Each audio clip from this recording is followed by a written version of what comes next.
7 horas 31 minutos, 7 horas 31 minutos, sem delongas, vamos tocar o barco. Bom dia, eu sou Ricardo Boechat, é a Band News FM, nós vamos ficar juntos até 9, qualquer coisa da matina, com as principais notícias nacionais e internacionais, também um bando de inutilidades e de abobrinhas, como convém a nossa vida multifacetada e complicada. Vamos lá, bom dia para as praças que compõem a rede Band News FM de notícia. Bom dia, Manaus! Manaus, nossa caçulinha, 348 anos, aniversário de Manaus ontem, estreia da Band News FM na capital do Amazonas.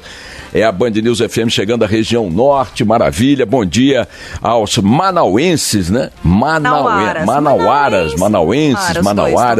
Por que manauenses? Eu prefiro manauenses, não pode? Manauenses. Gentílico serve. Isso, é igual soteropolitano, por que não salvadorenhos, salvadorenses? Mas enfim, bom dia aos soteropolitanos também, viva Salvador, Porto Alegre, Curitiba, São Paulo, Rio de Janeiro, Vitória, Brasília, Belo Horizonte, Fortaleza, João Pessoa, Orlando e Tampa. Bom dia, Brazucas nos Estados Unidos, ligados na Brasil Radio. Vamos juntos aqui remando o barquinho, na companhia da Carla Bicato, o Barão ainda em viagem para Manaus, daqui a pouco ele aparece por aqui. Boa. Bom dia também a quem nos acompanha de outras cidades, de outros países, de outras galáxias. Nosso muito obrigado por sua companhia, por sua vigilância, marcando em cima. Daqui a pouco o Rodrigo Orengo falando direto de Brasília para dar o panorama de um dia que promete ser quente, agitado. Bom dia também para Luiz Megali no nosso Band News TV, o nosso Rodrigo Orengo Megali no Café com Jornal na TV Bandeirante, a Júlia do Ailib também em Brasília para acompanhar o dia de hoje. E é exatamente sobre o dia de hoje que rapidamente eu vou falar o seguinte: ontem estávamos fazendo um bolão aqui entre os editores do Jornal da Band, cada um apostando quantos votos o Temer vai ter, os opositores vão conseguir e tal.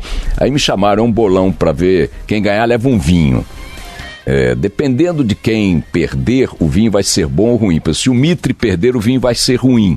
O Mitre é o nosso diretor de jornalismo. Se o Mitre ganhar, o vinho vai ser bom. Então, de qualquer maneira, eu adoro uma aposta, gosto de brincar com isso. E aí todo mundo já tinha dado 200 não sei o que, 100 não sei o que, 170... E aí eu achei que podia brincar um pouco com a coisa e fiz o seguinte palpite: não vai ter sessão. Ou melhor, vai ter sessão e não vai ter votação. Digo aqui porque que eu acho que essa hipótese não deve ser descartada tão assim preliminarmente como todo mundo está descartando. É preciso colocar 342 parlamentares na sessão de hoje na Câmara dos Deputados para que a votação comece. Se não houver 342, 2/3 dos deputados presentes, a sessão é adiada. A votação, melhor dizendo, é adiada. O governo precisa de 170 e poucos votos, o presidente Temer precisa de 170 e poucos votos para derrubar a denúncia contra ele. E isso ele tem, discute-se apenas quantos mais ele terá para dar uma demonstração de força. Mas para que a votação aconteça, são necessários 342 presenças no plenário. E eu, por falta também de opção ali nessa aposta, eu resolvi apostar no seguinte: não vai ter sessão. E aí, eu não estou torcendo para que não haja sessão, percebam, quero só ganhar meu vinho. Agora, desenhando um cenário em que não haja sessão, na minha opinião, dar-se-á o pior dos resultados possíveis. Como assim, Boechat? Você quer que haja sessão, já que o Temer vai ganhar? Não. Eu quero é que se vire essa página de um jeito ou de outro. Ou condenem o cara, ou a oposição bota votos lá dentro para condenar o cara, para mandar o processo andar adiante, ou deixa que o caso seja vencido por quem tem mais votos dentro das regras. O que é absolutamente irrespirável é a gente continuar nessa lenga-lenga dessa umbigocracia de Brasília, que só cuida de si. Minha gente, observem, nós estamos desde o início do ano passado nesse inferno em que a política, mas não a política nacional, não a política dos horizontes, não a política dos programas de governo, não a política dos investimentos, do apoio a um país que está com 14 milhões, não. A política que está em andamento em Brasília é a política deles, a política menor, do toma lá, dá cá, compra voto, vende voto, faz aliança, articula esquemas para 2018. É isso, eles só tratam disso o tempo todo, enquanto um país de 200 e tantos milhões de habitantes está aí cheio de demandas assombrosas, dramáticas. Então, eu honestamente, seja lá qual for o resultado, se o Temer vai ser processado ou não, se vai ser absolvido ou não, se vai ser condenado ou não, se vai derrubar a denúncia ou não. Eu lá quero saber, eu quero que esses desgraçados virem essa página, pelo menos para não terem mais o álibi de que estão discutindo a crise política.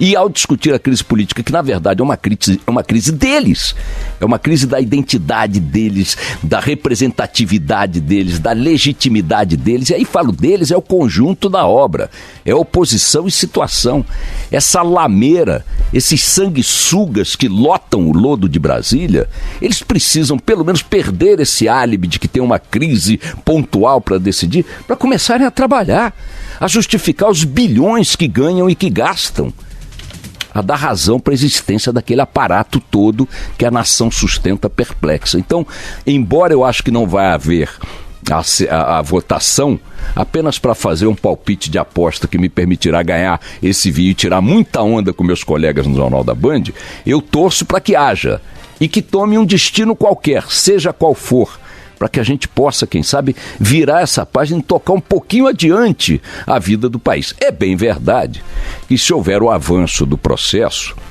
o Temer será retirado da presidência da República, caso o Supremo inicie o julgamento, enfim, acolha a denúncia, e aí nós vamos ter, evidentemente, muito problema aqui para reacomodar governo, ministério, vocês imaginem, novo presidente da República, e que será um presidente provisório até que o Supremo tome a decisão final e tal. Viveremos um período de muito tumulto, mas pelo menos sairemos desse impasse aí. Desse agora a gente vira a página, chega, ninguém aguenta mais. Agora, eu estava me referindo à umbigocracia dos nossos políticos e dizendo que o padrão desse tipo de governo, desse tipo de ação, que é uma ação característica, repito, da oposição e da situação, fica de costas para um país que está cheio de demandas. Vejam algumas apenas tomando por base o que está nos jornais hoje. Não precisa fazer pesquisa, não. Se fizer, vai achar uma enciclopédia de pendências esperando por decisões oficiais. Mas vejam as de hoje. O Parque Nacional Chapada dos Veadeiros, em Goiás, que é patrimônio mundial natural da Unesco desde 2001, é um patrimônio maravilhoso da nação brasileira, do povo brasileiro, já foi consumido em 1/4 de sua área, 26%, pelo fogo. Esse fogo começou, nós demos registro aqui, no Dia das Crianças já tinha registro de incêndio na Chapada dos Veadeiros, dia 12 de outubro. Nós estamos caminhando para praticamente, 20 dias? 12 de outubro, 20 dias aí, em que esse fogo está comendo solto, e há 5 dias ele está fora de controle. Mas ele começou lá no dia 12. O que fez o Estado brasileiro em relação ao fogo na Chapada dos Veadeiros, que agora está fora de controle? Uns 3 aviõezinhos teco-teco, umas brigadas de voluntários lá, combativos, corajosos, abnegados, bombeiros e tal. Mas cadê um aparato que pudesse fazer frente a isso? Que aparato, Boechat? Bom, pega esses aviões que estão aí sobrando para carregar gente para cima e para baixo. Dinheiro para isso tem, então tem que ter dinheiro para uma frota que combate incêndios. Por que a aeronáutica brasileira não tem uma boa frota de aviões para esse tipo de operação? Por que ela não foi acionada? Se não existe, é um absurdo. Se existe e não foi acionada, é um absurdo maior. E o fato objetivo é que este país, com este patrimônio natural, está vendo ele ser consumido pelo fogo, enquanto discute apenas se Temer fica, se Temer sai, se Maia é bom, se Maia é ruim, se Lula é inocente, se Lula é culpado, se o PT é honesto ou é ladrão, se o PMDB é honesto ou ladrão, e eu citei os dois agora porque acho que ambos são ladrões, como pode citar o PSDB e o demais. Só discutem isso. Está lá indo para o Beleléu, a Chapada dos Veadeiros, como se fosse a coisa mais natural e aceitável do mundo. Já tem 20 e tantos dias que está pegando fogo, a 5 está fora de controle. 2 helicópterozinhos, 3 aviõezinhos, 4 brigadinhas. Cadê o aparato federal para enfrentar esse assunto? Cadê os aviões da FAB? Não tem, então compra. Não está comprando caça Gripen da Suécia? Não tem jatinho aí para levar esses vagabundos do Congresso Nacional e da cúpula do Executivo para cima e para baixo? Pega essa grana, mobiliza, recondiciona, replaneja, sei lá. Vacinação para febre amarela na cidade mais rica do país, São Paulo. locomotiva da economia nacional, a mais populosa também das regiões metropolitanas e das cidades capitais. Ontem, pessoas que precisavam se vacinar de febre amarela na zona norte de São Paulo tiveram que fazer filas que começavam na noite ainda, de madrugada, e rodavam quarteirões e quarteirões à espera de uma vacina contra a febre amarela na cidade mais rica do país. Porque esse mesmo estado que está preocupado... O Alckmin, o governador Alckmin ontem estava preocupado em liberar secretários de seu secretariado para reassumirem vagas na Câmara para votar na decisão de hoje. Para isso eles estão preocupados. E as pessoas na fila esperando, atenção, uma vacina idiota, boba, simples. Botaram 5 postos de atendimento, 8 postos de atendimento ontem, de tal forma que a demanda produziu esse sacrifício adicional. Crianças, adultos, gente, o diabo velho, um cacete a 4. Cadê o Estado brasileiro? Está discutindo a umbigocracia. No Rio de Janeiro, com esse episódio da turista que foi morta, os holofotes se voltaram para lá, para este caso da turista. Mas o fato é que este caso da turista é apenas uma gota no oceano do caos de segurança que está sendo vivido na segunda maior cidade do país. Portão de entrada do turismo nacional. O que está sendo feito pelo governo federal, pelas autoridades em relação ao Rio de Janeiro? Fizeram um oba-oba, um carnaval, uma farofada, exército, marinha, aeronáutica, fizeram o quê? Numa comunidade só.